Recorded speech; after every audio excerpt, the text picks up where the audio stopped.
Welcome to day five and the last day of the applied digitalization for oil and gas course.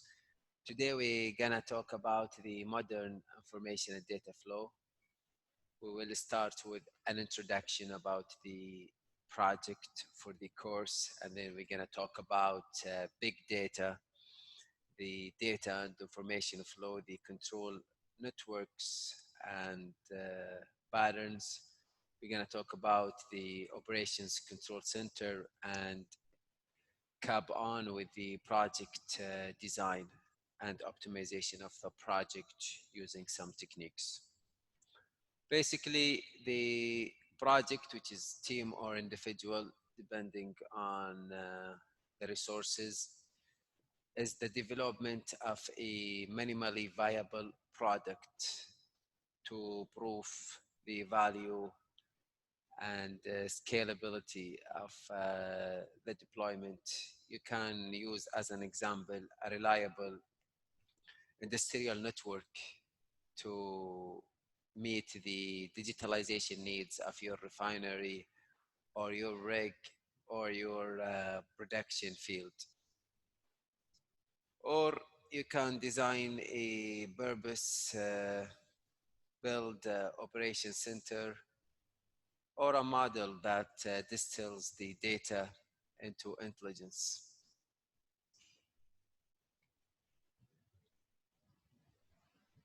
The objective is not to become a subject matter expert, but rather apply some basic information and general framework of digitalization that you learned in the course and become a better assessor or criticize the design and make recommendation for digital systems, as well as analyze the health, safety, security, and executive aspect of it.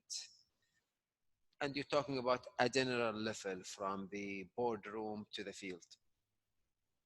This is an example of a project.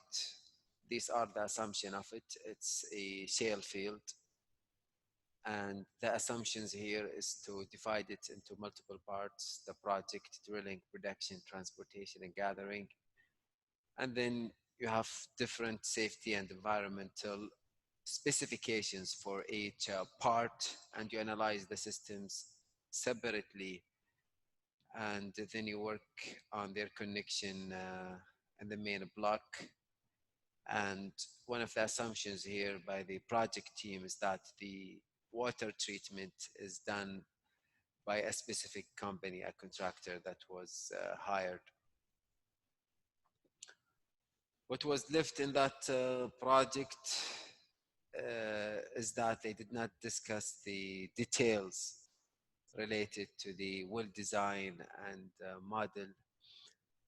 They did not go into the details regarding the data handling and storage. No detail about the demilitarized zone networks, and the project did not take into account risk management and solutions, and no consideration of the geopolitical exposure. This is the plant block diagram. They are separated parts and they are connected through the digital system for information and data flow and control models.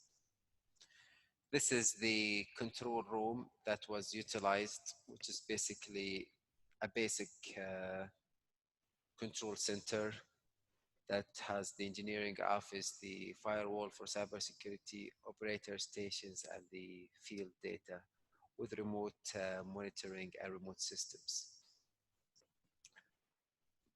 In the drilling part, the sensors are used for monitoring and control systems are controlling the drilling, as well as monitoring of the rig operations and the supply chain for the drilling location and completion, along with the relevant policies. The sensors are used to monitor certain parameters such as pressure, temperature, gas leak, and during the fracturing, the pumping pressure and rate are being monitored for integrity and safety. The vendor control information system is isolated for probably cybersecurity to have more than one point of failures and your trust points. The material delivery is also logged on site for accuracy. The policy for blowout is listed here, and for vehicle security is also listed here as part of the project for the digital field. The separation process is also detailed in this slide, and this is the management for the water for the shale field that is used for hydraulic fracturing. We can see here they are making reuse and recycling to protect the water and reduce the consumption. And this also addresses the gas handling slides and the reasons for the flaring associated. And this is continuation for the gathering and transportation part of the field. This slide also addresses the transportation control and the application of digital technologies to offer control of the transportation. And this also shows the gathering and transportation control and monitoring. And these are the policies for the environment regarding the cement, the hydraulic fracturing fluid, and the monitoring system of environmental operations. And these are the safety policies. And this is the supply chain management. And we can see here the integration of supply and demand for better inventory operation and the plant capabilities.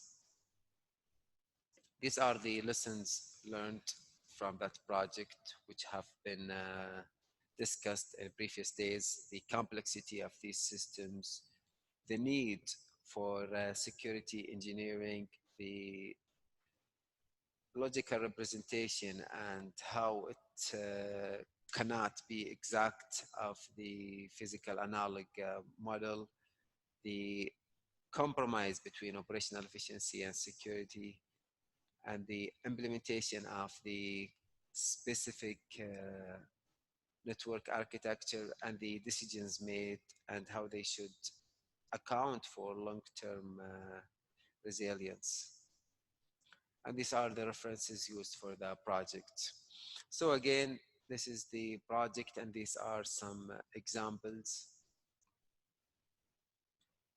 And these are the main objectives of the project. Back to the agenda, the big data, and they are characterized by 4 dimensions. They are massively increasing in volume, the velocity of the data in and out, such as measurement while drilling or seismic data, the variety and diversity of the data, and the value that you can reap from these analytics. And these big data are often associated with complex system and inductive analysis processes where you cannot compute the outcome as opposed to deductive analysis processes. We can see here the increasing data variety and complexity, as well as the volume of this data in the business world. And the data variety or complexity, be it relational data such as tables and other legacy data, text data from the web, semi-structured data, graph data, and streaming data, and the big public data that are available online, such as weather and online financing and social media, as we can see. The complexity of that data, we are here the consumers, and you can see the data that we are bombarded with every day, that big data, and how we can convert it into valuable information. The velocity of that data, and how it can impact. We can see here the sensors monitoring the assets for actions, and the learning the why customers switch to your competitors and not you, and you can use that data to influence the consumers. The data analytics and the value that can be reaped from them can be classified into different levels: descriptive analytics, diagnostic, predictive, prescriptive, and cognitive, which is the advanced level of data analytics.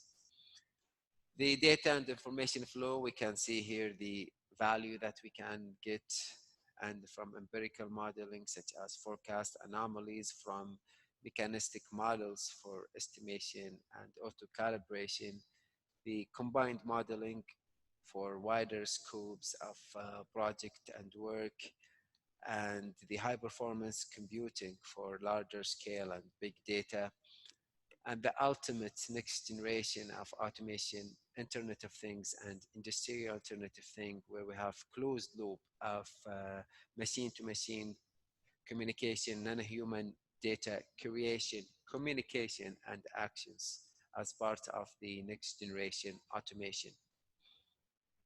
And again, the control network deployment patterns, and this is the basic design and the operations logic control centers that monitor and control these systems. The new business model, which is industrial Internet of Things based connected devices, as opposed to traditional model, the plant buys the devices, whereas here the provider owns the devices but provides the data reports. So they are selling you the service as opposed to the devices, which increases your capex here, and it becomes more of an opex, more of a service. They pay you as per the byte, and the provider generates the reports, and the reports are yours, but you don't own the devices that are used. And this is the new type of services, and this is going to grow in the oil field in light of emerging digital technologies. The stages for remote operation support: the first stage is remote collaborative working through live communication, which we have advanced very well with. And the second stage is integrated operations, where we have bidirectional flow of the data in and out from the back end, and the sensor information is simultaneously retrieved by all parties through wearable devices such as smart helmets or goggles, or handheld devices where you can even sense the motion. The ultimate third stage is the intelligent operations, where the information is already distilled and combined from stage 2 to combine and exchange the documents and operational support intelligently. Finally, to conclude, the projects nowadays use the Scrum team model, which is basically and continuously taking instant appropriate decisions using a greater goal without the need for rules or monitoring, as opposed to the old school where you're basically guarding the company culture, facilitating the people to act with the greater goal in mind. And this is a good leadership about Scrum teams and how they can work. You can go through it for further details on our project design. This concludes the Applied Digitalization for Oil and Gas course. Thank you for being part of this training, and we look forward to welcoming you to other trainings.